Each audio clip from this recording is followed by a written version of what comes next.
to stand up. Tayo pong tumayo at let's continue to declare who we are in Christ. Sige po, sabay-sabay po natin banggitin na malakas. In Christ, I am alive, anointed, and gifted with supernatural ability to do the will of God. In Christ, I am a recipient of God's great and faithful promises. In Christ, I am blessed to be a blessing to my church, family, workplace, and community. In Christ, I'm confident that God will finish the good things that He has started in my life. In Christ, I'm devoted to pray, study, and meditate His Word every day to prosper and succeed in life. In Christ, I'm empowered by the Holy Spirit to fulfill my God-given dreams and reach the fullness of my destiny. In Christ, I am protected, and no weapons of the enemy shall come near me, for Jesus' blood covers me. In Christ, I am forever grateful for His love, grace, mercy, forgiveness, everlasting life, wisdom, guidance, and overflowing provisions. I believe and declare this is my year of double portion, breakthrough, and promotion. For I am abundantly blessed in Christ forever, and no one can change it. Today, I'm going to receive the seed of the Word of God. My heart is prepared, my mind will be renewed, and my life will never be the same. I will get stronger, wiser, and better to live a life of victory, success, and significance, all for God's glory. Father God, once again, kami po'y lubos-lubos naniniwala na may kapangyarihan ng iyong pangalan. At kami po'y naniniwala na meron din kapangyarihan ng aming pong mga sinasabi, Lord God, and i-declare, O Lord, hallelujah, according to your name, O God. And I believe, Lord God, na ang lahat ng diniklara ng iyong mga anak ay mangyayari po sa kanila sooner than they are expecting. Father God, once again, prepare me, Lord God, as I share your word. Allow the Holy Spirit to speak through me mightily, that each and every one of us, ang bawat isa, Panginoon, ay lalabas sa lugar na ito na Panginoon, na mas malakas, Panginoon, kesa ng kanyang pagpasok. Lord, we just pray na lahat po ng panalangin sa araw na ito, Panginoon, magkaroon po ng katugunan. Itong aming samudalangin sa ngalan ni Jesus. And everybody says, Amen and amen and amen. Sige po, we can be seated in the presence of God. Alam niyo po, short review lang po, about yung ating po na pag-aralan about last Wednesday. About worship, yung ating po patuloy na pagpupuri sa Panginoon. Bakit ba tayo kinakailangan na mag-worship? Kasi po, we are hardwired to worship. Tayo po nilikha. At naka-ano na po sa atin yun, nakabaon na sa bawat nilalang na tayo ay mag-worship. Kaya lang po, yung iba po yung kanila pong mga object of worship. Minsan, sinasamba po nila ay buwan, lalo na po noon, di po ba? Hindi pa tayo nakakakilala kung ano-ano po ang ating po sinasamba. And then, iba po ang sinasamba po nila, pera. Sinasamba po nila, trabaho. Sinasamba po nila yung kanila pong mga mahal sa buhay. Pero dahil po sa kabutihan ng Panginoon, dahil sa Kanya pong biyaya, tayo po'y nakilala po natin ang Diyos na dapat na sambahin. And then, how do we express our worship? We express our worship and our love. Bakit po? Because we were made by God to love. Tayo po'y nilikha ng Panginoon para magmahal at sumamba. At tayo po yung nagbibigay, tayo po yung nag-offer, tayo po yung nagsusurrender ng ating pong buhay. Why? Because everything comes from God. Tama po? Ang ating pong hininga, ang ating pong kalakasan, ang ating pong trabaho, everything comes from God. At ang nais po ng Panginoon sa bawat sa po sa atin, at kung tayo mag-worship rin lang, ay todo na natin. Okay? Wag mo nang tipirin. Okay? Kung sinabing umawit ka na ng talagang todo bigay. Wag na yung Anyway, pagka tayo po yung nag-worship, yun po yung, doon po nalulugod ng ating po Panginoon. At pag nalugod ang Panginoon, ay siguradong makakaranas ka ng kasiyahan, makakaranas ka pa ng kapayapaan, makakaranas ka ng mga pagpapala na hindi mo pa nararanasan sa buhay mo. Kaya sabihin mo nga sa katabi mo, mararanasan ko yan, kapatid.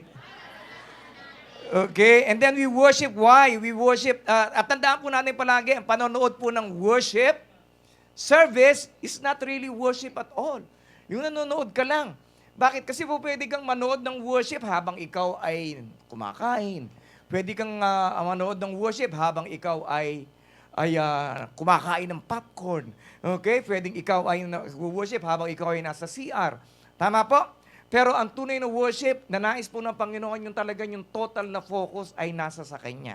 Hindi yung kung kani-kanino ka lamang, kumbaga sa ano, parang spare time mo lang yung ipinagkaloob mo sa ating po Panginoon. Kayo ba, gusto nyo po ba yung tira-tira lang na pagpapala ang gusto ninyo? Sino po dito yung gusto tira-tira pagpapala? Ayaw po natin, tama po? Gusto po natin na pagka tayo pagpapalain ng Panginoon, ay yun talagang pagpapala na buong buo, sobra-sobra, higit pa na kung saan ay nag-uumapaw para tayo ay maging pagpapala rin sa iba. Amen? Hallelujah. Kaya po sa umagang ito, ano po, patuloy po natin pag-aaralan kung ano ba talaga ang reason bakit po tayo nilikha ng Panginoon. Unang-una sa lahat, God has created us to worship. And then ikalawa po, God has created us to be together. Para po palagi po tayo magkakasama. Hindi po ba pagka magkakasama tayo, mas masaya po tayo? Okay, sige nga sabi mo sa akin, alam mo, pagkasama kita, mas masaya ako. Okay, amen. Bakit yung iba parang hindi kayo masaya? Okay, amen. Alam niyo po ba na dumadali rin po ang trabaho po natin pag may katulong ka, pag may kasama ka? Tama po? Sino po dito yung mga nagtatrabaho sa hotel? Di po ba? Pagka mag-isa ka, parang ang bagal. Di ba? Hindi ka makakilos. Pero pagka may katulong ka, may kasama ka, bumibilis ang trabaho kasi unang-una sa lahat, may nakakausap ka. Ikalawa sa lahat, yung trabaho na pag pinagtulungan ninyo, madaling matatapos. Kaya po napakahalaga. The same thing in the church. Kung tayo po sabay-sabay na nagtatrabaho, ay tayo po ay mas lalo pong nagiging masaya and then at the same time, mas napapabilis po ang trabaho. So just imagine po kung si pastor, siya po yung nag-a-usher. Siya rin po yung tumutugtog, siya rin po yung siya rin yung tumatakbo sa IT. Okay? At siya rin ang, ano yan? Ako rin yung nagsasayaw. Okay? At ako rin po yung nagpipreach. Hindi po ba? So napaka-pangit. Okay? Kaya minsan nga po, well anyway, isang beses lang naman po nangyari dito. Ano po? Medyo wala po tayong worship leader. Ako po yung kumanta rin. Ay, siya na yun. Nag-preach siya pa rin kumanta. Parang hindi sila agree. Okay? So praise God. So napakahalaga po that we will be serving one another. Amen? Hallelujah. Sabihin sa katabi mo, we serve together. Okay? So bakit po? Serving together is our path to greatness. Alam niyo po ba yun? Kapag tayo po ay nagtutulong-tulong since we are obeying the Word of God, tayo po yung nagsasama-sama sa paggawa sa gawain po ng Panginoon, ay tayo po ay ipinipromote ng ating pong Panginoon. Serving is life-changing. Pag ikaw ay natuto na magsilbi, yung talagang meron ka ng willingness na magsilbi, nararamdaman mo na parang kang bumabait, mas lalo kang nagiging maamong mukha mo, mas lalo ka nagiging maayos, humahaba ang pasensya mo. Okay? Kaya, and then serving is a secret to true greatness. Okay? Alam niyo ba yung pinakamasayang tao sa mundong ito ay yung pong mga taong nagsisilbi. Hindi yung pong mga tao na naghihintay na pagsilbihan sila. Okay? Na palagi nagtatanong, ano kaya magagawa ng mundo sa akin para ako ay maging masaya? Okay? Actually po, hindi kayo magiging masaya hanggat hindi po nyo nadidiscover kung paano po magsilbi sa ating po Panginoon at sa Kanya pong mga nilikha. Amen? Kaya po napakahalaga that we should be serving people. Okay? And sabi nga po ni Helen Keller, alone we can do so little. Kung mag-isa ka lang, konti lang magagawa mo. Pero together, we can do so much. Okay? Pagka marami po tayo, siguradong marami po tayong magagawa. Ngayon, as a person who are called by God, bilang anak niya na tinawag niya, ano po ba yung inyo pong assignment? Alam niyo po, kung wala po tayong assignment na gagawin, baka kinuha na tayo ni Lord. Kaya may assignment ka pa. Sabihin sa katabi mo, may assignment ka pa. Okay? Kung ayaw mo na ng assignment, sige, pagpipray kita. Okay? Amen? Hallelujah. God has given us an assignment. Why did God call you to be a member of His body? Bakit Kanya tinawag? Bilang kabahagi ng Kanya pong katawan, bilang kabahagi ng Kanya pong iglesia. Bakit ka tinawag sa lugar na ito? Amen? Because you have an assignment. And then God has called us to fulfill the Great Commandment and Great Commission. So ano po ba yung Great Commandment na yan? Alam niyo po ba, the Great Commandment is to love the Lord your God with all your heart, with all your soul, with all your strength. And love your neighbor as much as you love yourself. Yung unang-una sa Great Commandment, naroon po yung ating pong worship. Love the Lord your God with all your heart, with all your strength, with all your strength. And then yung ikalawa is yun po yung ating pong ministry. love the Lord your God, and love people as much as you love yourself. Amen. Mahal niyo po ba yung sarili ninyo? Amen. So, ganun din dapat mahalin po ninyo yung nasa katabi ninyo, yung nasa likod ninyo, yung nasa harapan ninyo. Amen. Yung pong boss ninyo, mahalin po ninyo. Yung mga colleague po ninyo, mahalin po ninyo. Yung mga nakakasakay ninyo sa bus, yung naaapakan ng paa ninyo, mahalin ninyo. Okay? Amen? Hallelujah. And then the Great Commission, ano po ba yung Great Commission? Ano po ba yung sinasabi ng Panginoon? Pagka sinabi pong commission, ibig po sabihin, kasama po natin, meron po tayong kasama po natin ang Holy Spirit, kasama po natin ang bawat isa. Kaya nga, and then, mission. Okay? Meron po tayong mission. Ano po yung mission ng Panginoon? Go! Ano po ba yung go? Pagka sinabing go, it talks about evangelism. Ano po ba yung evangelism? Pagka sinabi evangelism, yung pong mga hindi nag-church. Hanapin po natin sila, dalhin po natin sila sa church. Yun po yung ating pong mission. Okay? Meron po ba kayong kilala? Sino po yung may kakilala ng mga hindi nag-church? Okay? So yun po yung ating pong mission. Go and then ikalawa po is make disciples. Yun po yung discipleship na kung saan tayo nag-aaral ng salita ng Diyos. Okay? And baptizing them in the name of the Father, the Son, and the Holy Spirit. Okay? Kaya po napakahalaga. Kaya nga po meron po nagtanong sa ating po Panginoon, kasi they are serving the Lord. Ano po? Kasi 12 sila. Sabi niya, who would be the greatest? Sino ba talaga yung pinaka-greatest? At sabi ng Panginoon, kasi po pagka sinabing who would be the greatest, yung parang yung pinaka-masipag, pinaka-matalino, pinaka-cute. Di ba? Pinaka-pogi. Iba't iba po ang batayan po natin pagka tinatanong natin, sino ba talaga yung the greatest? Okay? Ganun din sa pagpili natin sa presidente, di ba? Palagi natin iniisip, sino ba yung the greatest? Okay? Praise God. Ay, ano yun? Meron pang ganun si De. Okay, praise God. So sabi ni Lord, the greatest among you will be your servant. Okay? At yan po ang dapat po natin palaging hanapin when we are electing a leader. Yung talagang meron pong puso na magsisilbi. Okay? So and then, tandaan po natin, serving is life-changing. Serving should be a lifestyle. Ang worship is a lifestyle. So ganoon din po ang pagsisilbi. Dapat it is a lifestyle. Saan ka dapat mag-serve? Mag-serve ka sa work mo nang wala kang reklamo. Mag-serve ka sa Lord mo na, mag-serve ka kay Lord. Kasi po pagka ikaw nag-serve sa boss mo, para ka rin nag-serve kay Lord. Okay? Alam niyo ba that the greatest impact in your life will come through great service. Okay? And then God is using this, the church, ginagamit niya ang lugar na ang ating pong church para maging praktisan po natin. Para dito po tayo matrain ng husto sa pagsisilbi sa tao. Okay? And this is also the place na kung saan mapulpil ng Panginoon ang ating pong mga purposes sa ating pong buhay. Ano po yung purpose po natin? Worship, and then ministry, and then evangelism, and then, ano pa po? Serving. Okay? Pagsisilbi sa ating pong kapwa. Okay? At alam niyo ba, in any businesses, ganun din po ang kanila pong hinahanap. Pagka sa mga negosyo, kinahanap po nila na yung kanila pong way, paano po sila makapagsisilbi sa tao. Okay? Sino po dito yung one day you want to become a boss? Yung iba, gusto nyo, employee na lang kayo? Okay? So, marami po sa atin, di po ba? A lot of us. Kasi po, although na minsan gusto po natin, kaya lang natatakot po tayo. Baka hindi po natin hindi po natin, ano ba yun, yung responsibilidad, baka hindi po natin ma-handle. Yun po yung ating po kinatatakot. Amen? Pero actually po, if you want to be a boss one day, dapat magsimula ka lamang doon sa lugar na place na kung saan ikaw ay iniligay ng Panginoon. Amen? So if you can serve well, in the future, you can become a leader one day. Okay? Kasi po, the true measure of greatness is found through serving.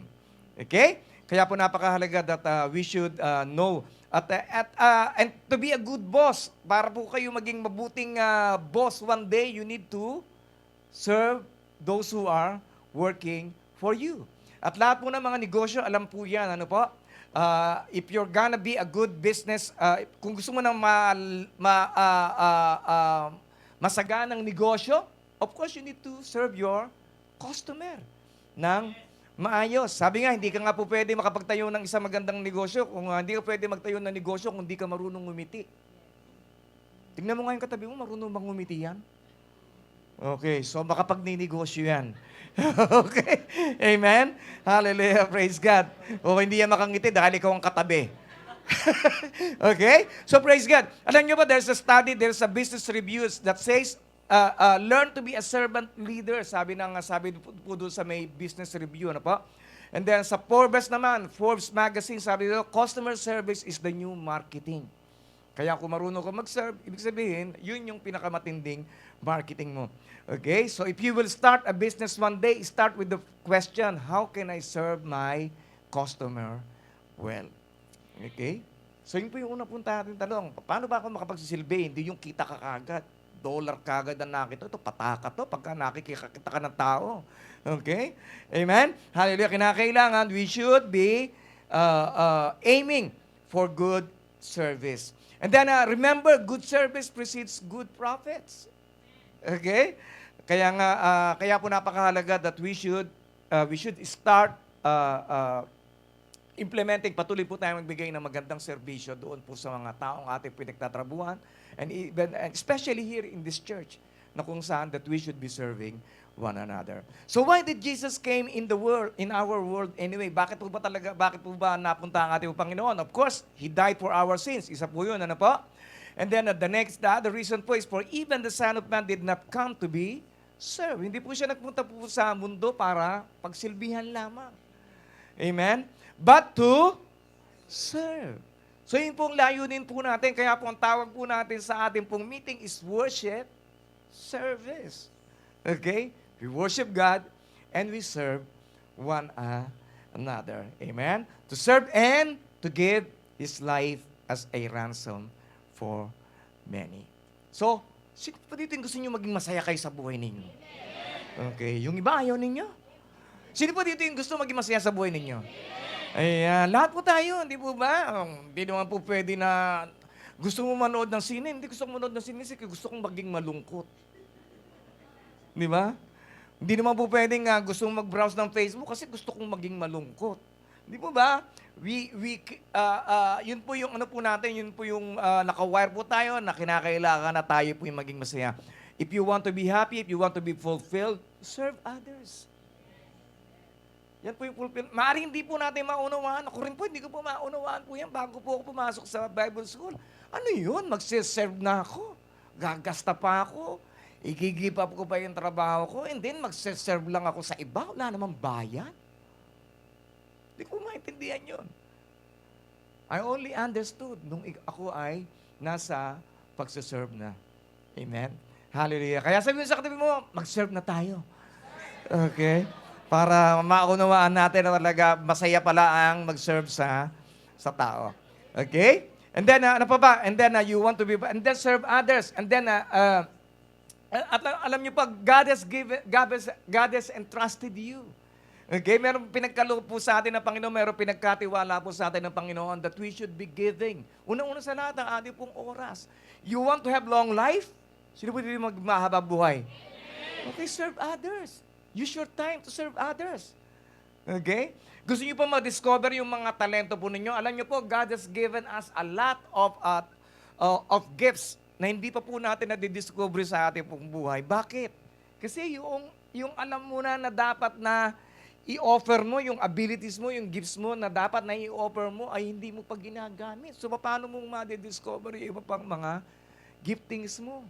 Amen. You can only discover your giftings when you use the gifts that you already know that you have. Okay? Nandiyan po ba kayo? Okay? Amen? Kaya po, napakahalaga. And then, it is the same thing with our resources, with the money that God has entrusted unto us. If we keep on thinking only of ourselves, kung palagi lamang po natin inisip yung aking sarili, yung aking pamilya, hanggang yan lamang po ang ipagkakaloob ng Panginoon sa iyo. Palagi lang tabla-tabla ka lang. Para sa akin at para sa pamilya ko. Okay? Ngayon kung titignan po natin na ang aking blessing ay hindi lang para sa akin, maging sa kaharian ng Diyos, naging sa marami pang mga tao, siguradong palalakihin ng Panginoon ang teritoryo mo. At mas lalong palalaki ng Panginoon ang mga natatanggap mo. Amen? Hallelujah. Kaya napakahalaga that we should be serving and giving our life like Jesus. Having loved His own, who were in the world, He now showed them the full extent of His love. Alam niyo po, ito po yung before po ng crucifixion, ito po yung ginawa po ng Panginoon, ano po? Na siya po ay nag-serve sa mga disciples po niya, hinugasan niya po yung paa noong mga disipulo po niya. Okay? Hindi po ito ritual na kinakailangan gawin po natin. Ibig po sabihin ito, sa panahon natin, we should be meeting the needs of others. Okay? Kasi po during the Last Supper, meron na pong nag-book ng kanila pong kakainan. Okay? Pinabook na nila. Okay? Nakabook na yan. Wala nang papasok dito. Okay? At meron na rin pong bumili ng lamb. Okay? Pero ang wala pa pong gumagawa, yun pong paghuhugas ng paa. Dahil lahat po sila, marami ang kanila pong paa. Okay? Kaya si Jesus na po yung talagang, nakita niya po yung need, kaya yun po yung kanya pong ginawa. Amen? So, hanapin po natin palagi kung ano po yung need. Yun po yung klase po ng serving. And then, He served His disciples. Inugasan niya po yung paa ni Judas. Just imagine, paa ni Judas. Alam na po niya by that time na yun na po yung naghudas po sa kanya. Pero, nagsilbi pa rin po siya. Tama? And then, si Peter. Alam niya na si Peter, pagkakanulo siya, pero hinugasan pa rin po niya ang paa ni Peter. Okay? Kaya po minsan napakahirap po ng mga pastor, hindi po ba? Kahit alam mo na may Judas. Okay? Alam mo na may Pedro na magkakanulo sa iyo. Hindi po ba? Pero tuloy-tuloy ka pa rin ng pagsisilbi. Amen? Kaya sabi sa kanila, tuloy-tuloy lang tayo. Okay? Okay? And then in serving people, you don't wait for them to thank you. Wag mo nang asahan na pasasalamatan ka dahil marami po mga tao na pagka sila'y natulungan mo, makakalimutan ka na nila. Okay? Bakit? Ba't mo kinakailangan na hindi mag-expect na ikaw ay pasalamatan? Bakit? Kasi po, unang-una sa lahat, ang tao makakalimutin. Di po ba? Palagi nagkakasakit ng amnesia yan. Lalo-lalo na pagka may utang ba ako sa iyo? Hindi mo ba? Nagkakasakit ng amnesia. And then, gawa mo ng minsan, walang utang na loob. Burahin na ninyo yung word na yung walang utang na loob. Okay? Pag tumulong kayo, kalimutan na ninyo. Alam niyo po, pagkatao nagbalik sa inyo, konti lang yan eh. Pero pagka Diyos ang nagbalik sa iyo, sigurado malaki yan. Amen? Kaya pagka nakalimutan ng tao, naku, may malaki akong parating. Kasi nakalimutan niya eh. Amen? Si Lord ang magbabalik sa iyo. Amen? Praise God. Okay, sabi ko sa katabi, may natututunan ako ngayon. Okay. Remember, you love. Okay, tandaan po natin palagi yung pag-ibig po ng Diyos sa atin. Ano po? Because why? Because we love. Tayo po yung nagmamahal. Bakit? Because Jesus loved us first. We gave, tayo po yung nagbibigay, tayo po nagbibigay ng ating pong opening. Why? Because Jesus gave us first. And then we serve, tayo po yung nagsisilbi. Bakit tayo nagsisilbi? Bakit? Because Jesus served us first. Okay? Kaya wag po natin panghinayangan yung ating po pag-ibig. Ano ba yan? Nagmahal ako, hindi naman ako nasuklian ng pagmamahal. Nagka-UTI, umibig tapos iniwan. Ay, praise God. Okay, praise the Lord. Okay, amen. So tandaan mo natin palagi. So ano po ba, what are the characters of a good servant? A good servant must be diligent. Ano po ba yung diligent? Ibig sabihin ng diligent, may malasakit. Okay, yung trabaho mo, dapat pag malasakitan mo yan. Okay, bakit? Kasi pinag-pray mo yan eh. Kahit na minsan, hindi talaga yung expected mong trabaho, pero yun ang binigay sa iyo ni Lord, di ba? Pag malasakitan mo. Okay? So, huwag kang parang pako. Ano yung parang pako, pastor? Pagka hindi ka pupukpukin, hindi ka pa babaon. Ibig sabihin, pagka hindi ka inutusan, hindi ka pakikilos. Pag meron ka na nakitang dapat na gawin, gawin mo na. Ay, hindi naman niluto sa akin yan, pag gagawin. Di ba? Huwag mo nang hintayin. Tama? Ba't natatawa ka? Di ba? Okay, di ba? So, pag nakita mo ng need, gawin mo na. Okay? Tama po? Then, so whatever your hand finds to do, do it with your might. Gawin mo na. Huwag mo nang hayaan pa na lumipas pa yung ibang araw. Alam mo ba, do you know that there's the law of diminishing intent? Ano po yun, Pastor? Ang ibig sabihin nun, yung intention po natin, minsan mainit ka gawin ng isang bagay, pero pagka pinalipas mo na, nawawala na. Di ba? Tama? Minsan naisip mo, ay, naku, intention ko na mag-jogging. Pinagbukas mo. So nawala na intention mo, hindi, kain na lang tayo. Okay. Tama po? It's very important na kinakailangan pagkahabang mainit pa. Ikaw ba, pagka winter, nagluto ka ng sinigang, di ba? Palilipasin mo ba yung 1 oras bago mo kainin? Hindi. Bakit lalamig? Magsisebo. Tama? At hindi ka na masarap kainin. So, ganun din po ang ating pong intention sa ating pong buhay. There is the law of diminishing intent. So, dapat po habang mainit pa, habang mainit ka pa, gawin mo na. Huwag mo nang bukas pa. Okay? Naisip mo ay magsasave na ako sa sweldo. Okay? Simulan mo na ngayon. Kahit sapman. Okay? Simulan mo na. Huwag mo nang pagpapabukas. Bakit po? Kasi lilipas yan. Okay? Alam niyo po, hindi naman po yung amount, hindi po yung dami ng naipon mo ang mahalaga. Ang mahalaga po, ano po? Yung meron kang sinimulan. Yun po yung mahalaga. Simulan mo, kahit gaano kaliit. Ginagawa mo. Okay? Kung hindi ka pa nagbabasa ng Bible, simulan mo 1 verse lang, kapatid. Sabihin mo sa amin, please lang, 1 verse lang. Araw-araw. Amen?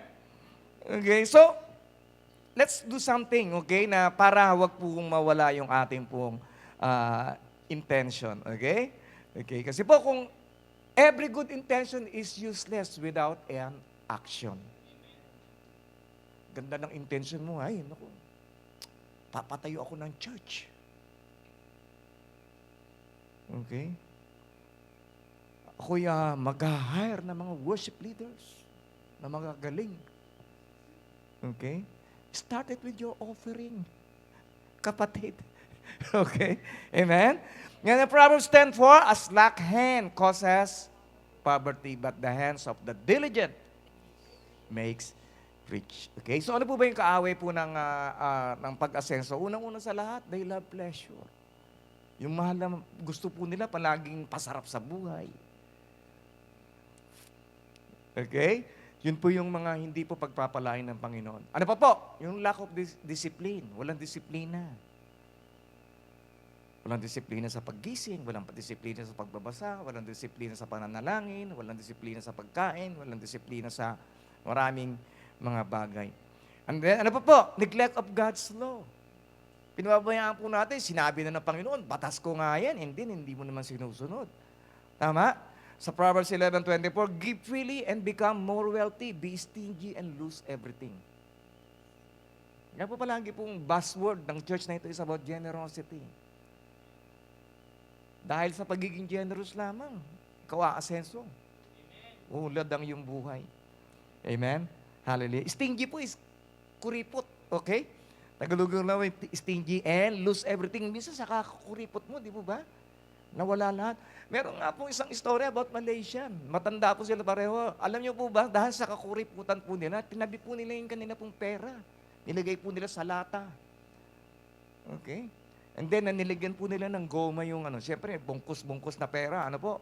Nilagyan po nila ng goma, nilagay po nila sa lata and then, binaon po nila sa lupa. Anong nangyari? Nakatipid sila. Okay? Pero ano po nangyari? Inanay yung pera po nila. Okay? Kaya huwag mong hayaing anayin ang pera mo. Okay? Offer natin kay Lord. Okay? Amen? Okay? Praise God. And And then ano pa po? Neglect of God's work. Yung pinababayaan po natin ang gawain po ng Diyos. Okay? Alam niyo po si Haggai, siya po yung nag-rebuild po ng walls of Jerusalem. Okay? So 26 days, very very enthusiastic. Sige, gawa. Pero after 26 days, nagano na po sila, tinamad na sila. Bumaba na yung kanilang and then inistirap uli sila ni Haggai. Sige, tuloy na natin to. Kalahati pa lang nagagawa natin eh. Ituloy na natin. So, tinuloy na nila. At sabi nga and then pagkatapos nun, sabi ni Haggai, nagsalita siya, alam niyo ba na pagka hindi natin tinapos ang gawain na pinagagawa sa atin ng Panginoon, magkakaroon ka ng pera na kung saan butas naman ang iyong bulsa. Ibig sabihin na kahit na dami-dami mong pera, pero parang lang nangyayari. Bakit? Kasi hindi mo inalala ang gawain ng Panginoon. Amen? Amen. Kaya sabi mo nga sa tayo mo, sigurado, i-bless ako ni Lord. Kasi palagi kong inaalala ang gawain ng Panginoon. Amen? Hallelujah. Kaya napakahalaga. Ano pa po ang paano po tayo asenso sa buhay? Unang-una sa lahat, good planning and hard work leads to prosperity. But hasty shortcuts leads to poverty. Yung gusto nyo, madali lang, yung shortcut lang. Okay? Hindi po pwede yun. Kailangan marunong po tayo magplano at tayo ay maging masipag. Okay? And then a good servant must be obedient. Okay? Ayan po isang bagay na kung saan tinetest tayo ng Panginoon palagi ang ating pong pagiging masunurin. Not only you, ako rin. All of us. Susubukin ng Panginoon kung paano po tayo maging masunurin. Bakit? Kasi ang unang kasalanan ng ating pong mga magulang ay disobedience. Rebellion. Sabi na huwag kainin, kinain. Dami naman puno. Dami naman prutas. Di ba? Amen? Sabi nga nung iba, di ba? Mayroong kasabihan na, siyempre kung ano yung bawal, yun ang masarap. Okay? Pero hindi nila alam yun ang sa kanila ay magpapahamak. Kaya servants in everything obey those who are your masters on earth, not only with external service as those who merely please people, but with sincerity of heart because of your fear of the Lord. Okay? So, ibig sabihin to, isundin po natin ang ating po mga employer kahit na hindi po sila Christian. Okay? Hindi yung pagka nandiyan lang sila. Pagka ikaw ay magtatrabaho, uy, nandiyan na si boss. Tataranta ka na. Di ba?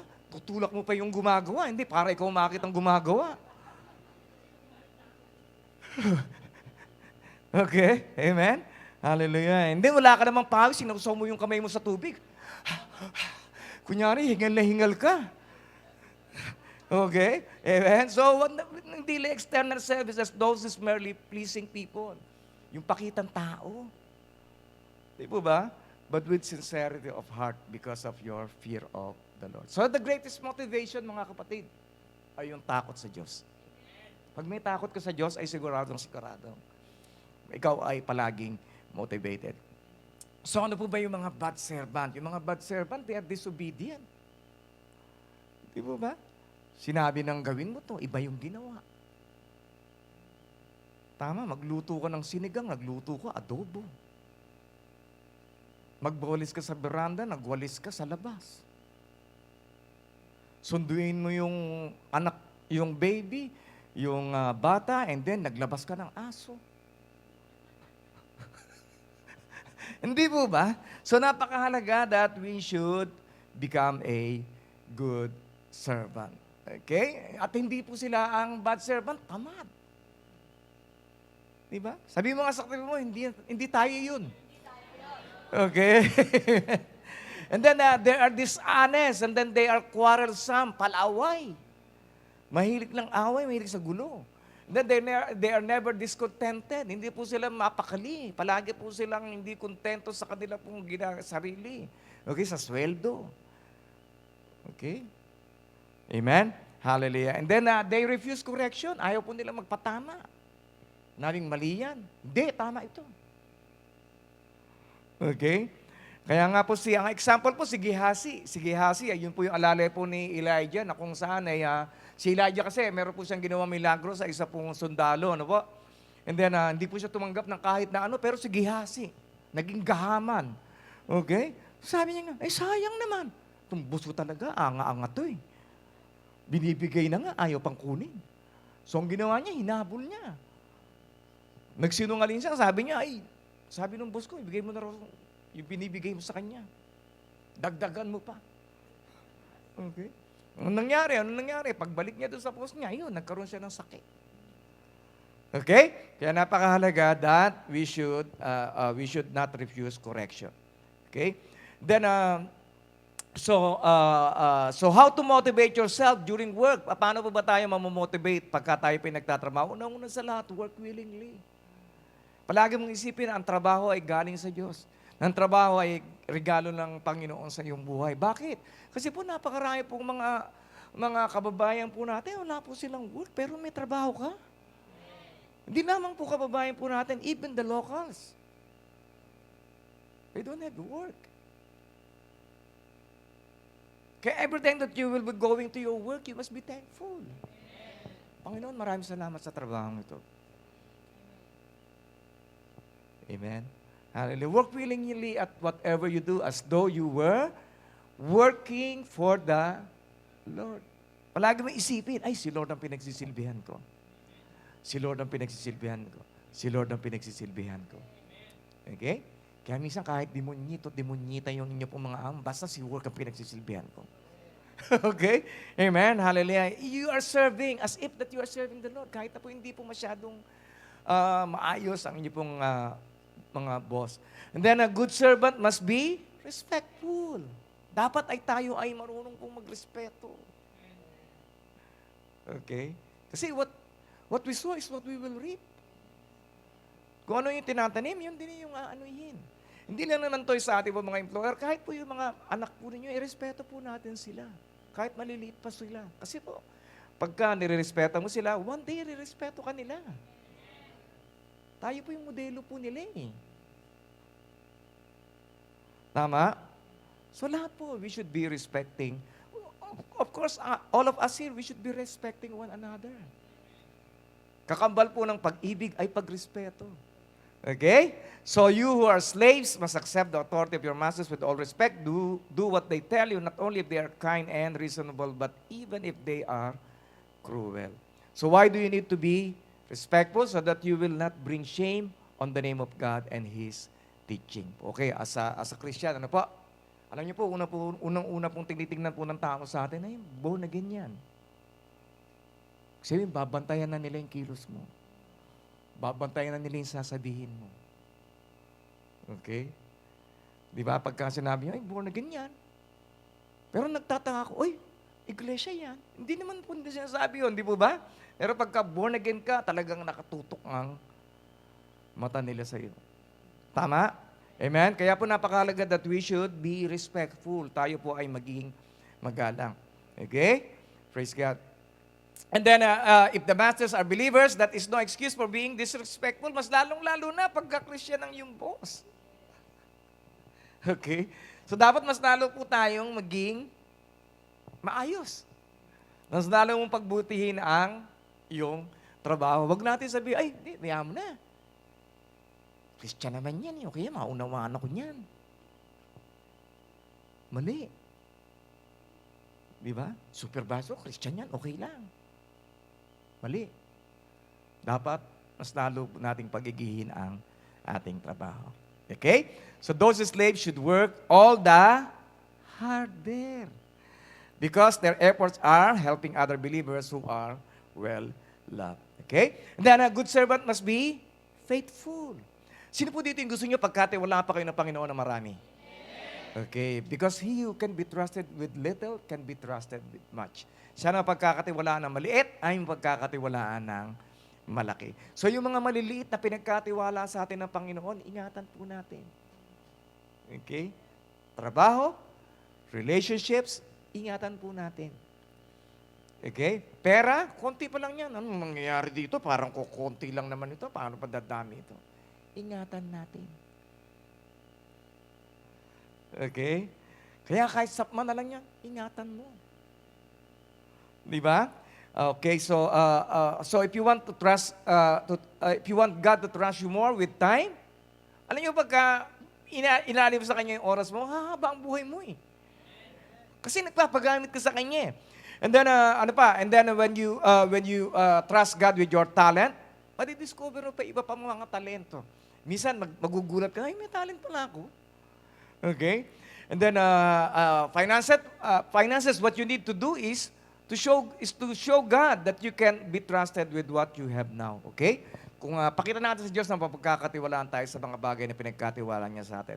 Now, a person who is put in charge as a manager must be faithful. So, wag po natin masyadong, palitan naman po natin yung salitang word na servant. We are all managers as well. Tayo, ibig sabihin ng tagapamahala. Tayo ay tagapangasiwa. Okay? So, napakahalaga that we should be managing our time, our finances, our work well. Okay? So, wag po nating baliwalain yung mga maliliit na bagay. Ang Diyos po nagsisimula po sa maliliit na bagay. Kaya kung ano yung natitira, God start a miracle with what was left and not what was lost.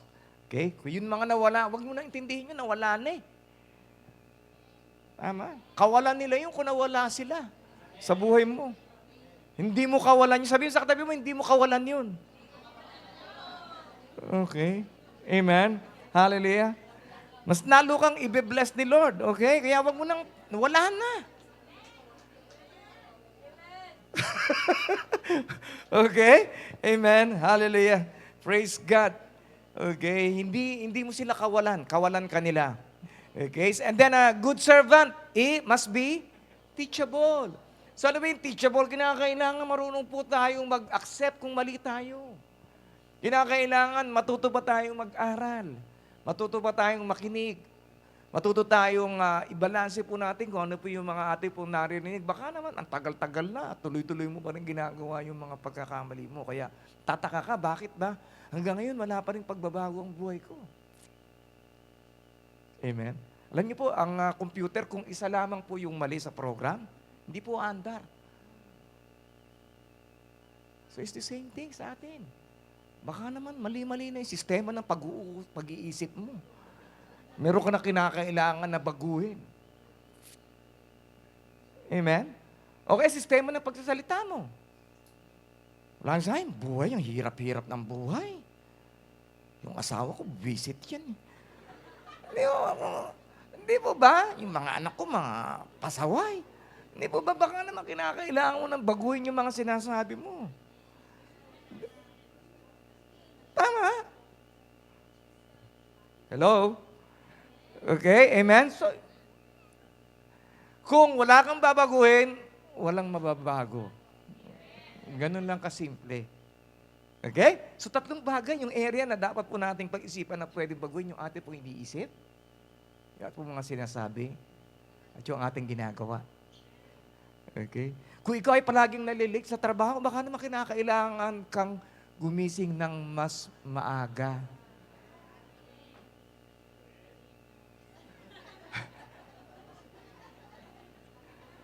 Amen? Okay?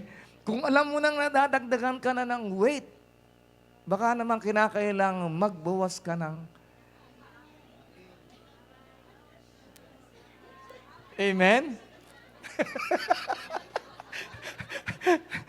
Okay? Amen? Praise the Lord. So, kung nakikita mo naman na walang natitira sa sweldo mo, baka naman kinakailangan meron ka ng bawasan sa mga ginagasta mo.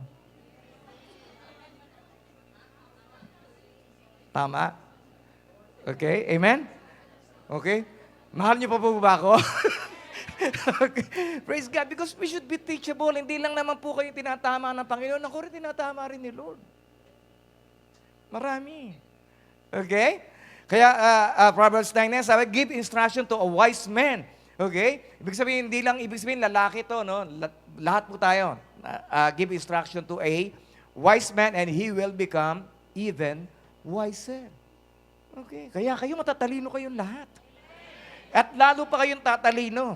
Okay? Bakit? Because you are receiving instructions.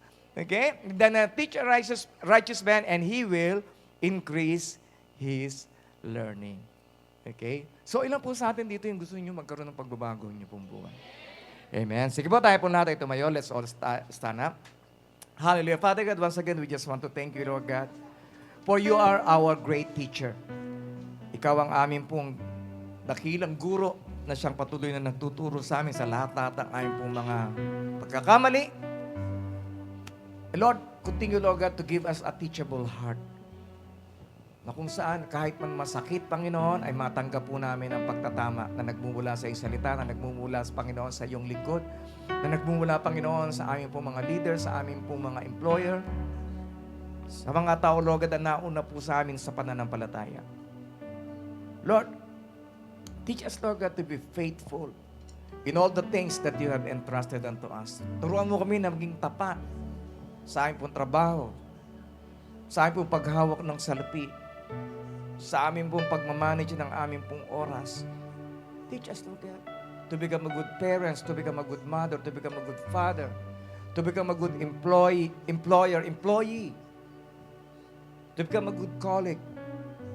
Dahil alam namin, Panginoon, that all good things comes from those who are doing good. Panginoon, napakarami mong pinagkatiwala po sa amin.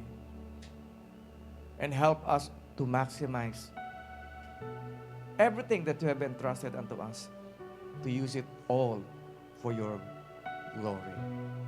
Forgive us if sometimes we become rude. Minsan, Panginoon, ay nawawala po ang aming pong respeto. Kami po'y patuloy na nagre-reklamo sa mga trabaho na pinagkaloob mo sa amin, pero sa umagang ito, kami po'y nagpapasalamat dahil kami yung pinalalahanan. Remove from us, Lord God, a rebellious spirit. Palitan mo ito, Panginoon, ng puso na palaging susunod sa iyo. Give us an obedient heart, O Lord. And we know, Lord, as we continue to obey all your instructions, we'll become, Lord God, more than conqueror. We will become victorious, Lord God, in this life. And nothing, Lord God, can ever stop us from fulfilling what you have told us to do in this life.